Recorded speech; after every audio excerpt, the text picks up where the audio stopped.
Hey everybody, welcome back to the show. So this is episode 4 of Running with Spider-Man. So again, two subplots in this episode.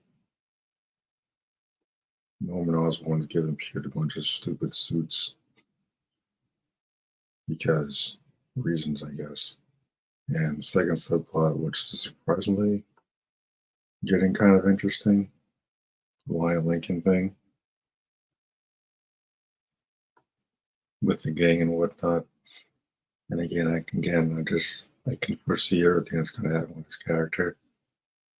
First, he's going to lose his girl, and then something's going to happen where he gets probably going to get mutated or something because, again, in the comics, he has a skin disease that gives him pale skin and, basically indestructible. Like the leader of the gang, his name is Big Donovan. So basically, they're doing the whole street wars thing. Like in the early comics, Peter Parker, Spider-Man, there's a lot of street level criminals. Shocker, Hammerhead, the Enforcers, D-listers. The album doesn't show up for a while. Octavius, Venom. Venom wasn't until the 80s. And the rival gang is a group called the Scorpions. And their leader, of course, is Matt Gargan. We get a little glimpse of him in this episode. So that's kind of cool. I kind of like that. See, I figured it was going to go somewhere. Surprisingly, the Lion Lincoln subplot's more interesting than the Peter Parker stuff because, again, the mentor thing I just don't like. Peter's smart enough to figure out how to make his own damn suit. Because we're always told he's a genius, and then we get stupid shit like this, where someone's holding his hand, like in the MCU. So now he's talking about his uncle that we never met.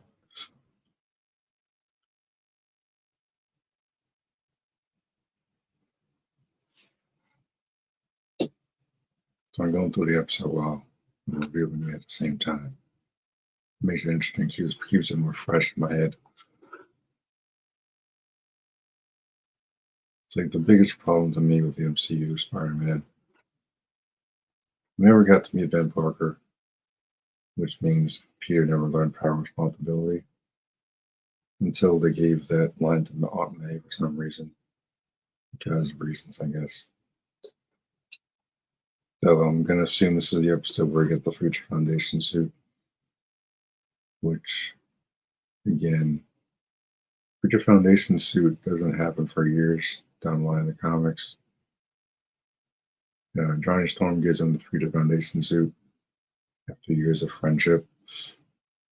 And it was a request from him for Peter to join the Fantastic Four, which he did temporarily because Peter's not really a team player.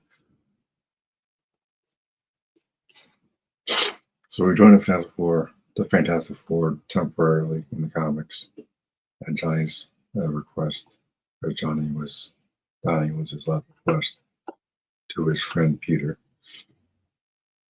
And this show, just like the last couple of Spider-Man iterations, there's no actual linear story. They just jump around to different parts of his history, which again I don't like. Like the last Spider-Man show, just called Marvel Spider-Man, they had freaking Superior Spider-Man in like season 2 or something. And they had Miles Morales also being Spider-Man in the show. I think Gwen Stacy as well. Ultimate Spider-Man had a bunch of random things going on. They had Octavius, Goblin, Venom, and a bunch of random heroes that don't belong in the Spider-Man show. And now here we go again with the whole someone needs to hold Peter's hand and tell him what to do. Type of shit just gets to my nerves with these characters. And I want to give a show a benefit of the doubt. I think the Lion Lincoln stuff is far more interesting than the Peter Parker storyline, which is kind of strange to say, considering what the show was called. So I think the gang stuff is interesting, especially if this we're gonna make the Scorpion a crime boss. I could see that going somewhere. So like, that kind of excites me a little bit. See where that goes. I still don't like the Norman Osborn thing. I think it's lazy writing, in my opinion. Uh,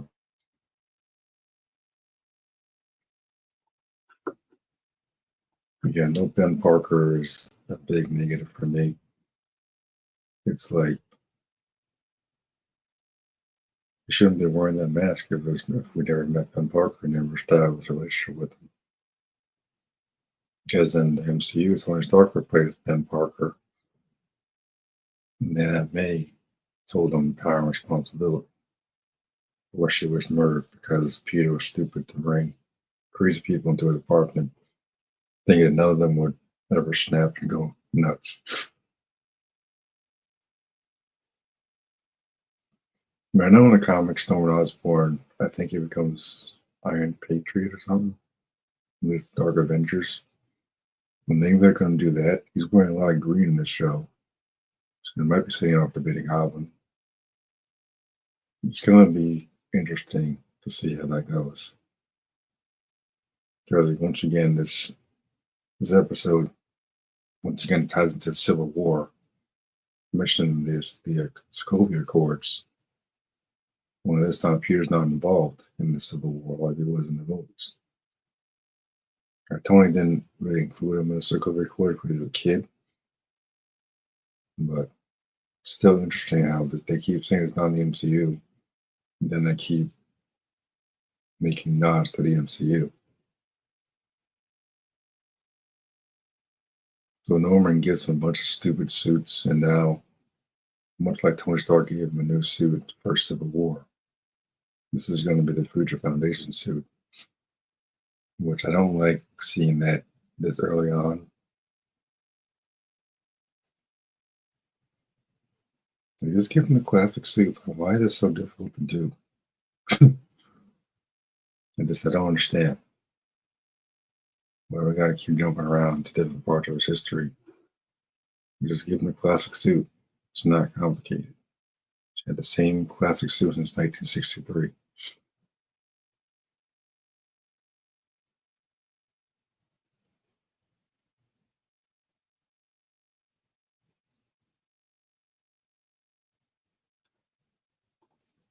Yeah, and right here,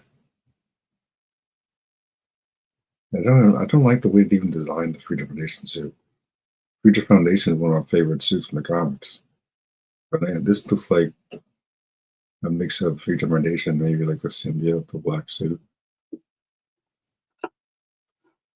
So I'm a little confused with the design.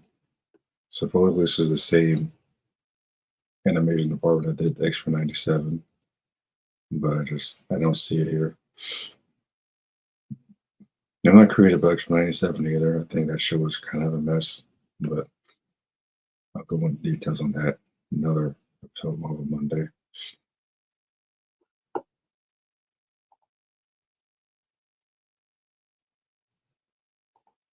It's like this goes to show I just don't like that Norman already knows his identity. Norman's giving him all these suits, which means he has some type of control over Peter because he knows his identity, which means he's gonna have an even more of an advantage when he becomes a goblin, if he becomes a goblin. Probably season 2 or 3, since this has been renewed already. Getting at the Lincoln thing. So again, I think it's kind of interesting, the gang stuff. I mean, it's definitely a stereotype that people do with African characters all the time. It's either a black person doing drugs in prison or they're in a gang, or they're doing all three. It's usually how it goes. But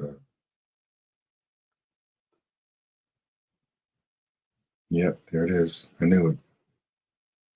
The episode ends with the reveal of Octavius, Dr. Octopus.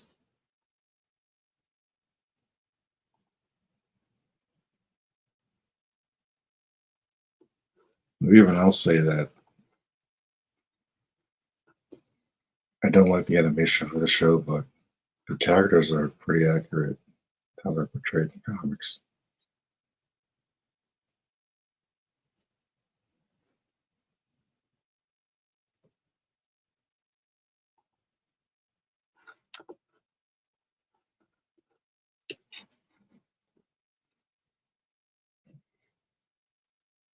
So we've got a couple of villains set up for future episodes. Octavius is introduced in this episode. Scorpions are led by Matt Gargan. You got a little glimpse of him. And Bonnie Lincoln is Tombstone in the comics. No idea what to do with him here. He's not a black kid in the comics, so that's a very interesting twist. You got female Connors, probably gonna be a lizardess, or whatever they call them, or her. So like it's very confusing with how the show was written. It's an alternate universe MCU, but it's not the MCU. So that's something they thought that through completely. And again, they'll tie to multiverse stories. I think it's a crutch. It's lazy, in my opinion. It's a cop out. Like time travel is a cop out. The heroes lose, so of course they go back in time and try and stop it. What else are they going to do? Besides accept their loss, accept their defeat? Why would they do that? But,